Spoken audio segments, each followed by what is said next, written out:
ازيكم عاملين ايه اخوات وحبايبي؟ يا رب تكونوا بخير. النهارده بقى يا جماعه هفتح على الجبنه بتاعتي اللي انا مخزناها. بصراحه اللحظه ديت بخاف منها كل مره، بخاف افتح عليها بقى الاقي فيها دوده، فيها اي حاجه مهريه، بتخيل تخيلات غريبه كده.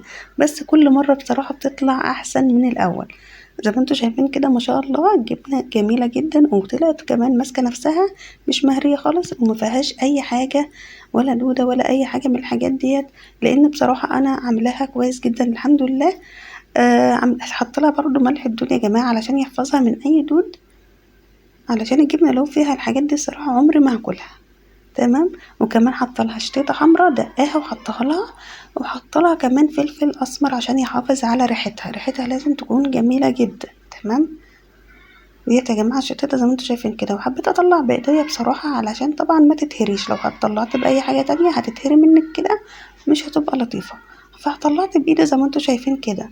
لو عجبكم الطريقه هسيب لكم الرابط في صندوق الوصف، هقول لكم الطريقه كامله هسيبها لكم. ايه رايكم بقى فيها كده؟ طلعت جميله ما شاء الله. اعملوا بقى لايك للفيديو واستنونا في فيديوهات كتيره جدا ان شاء الله. باي باي.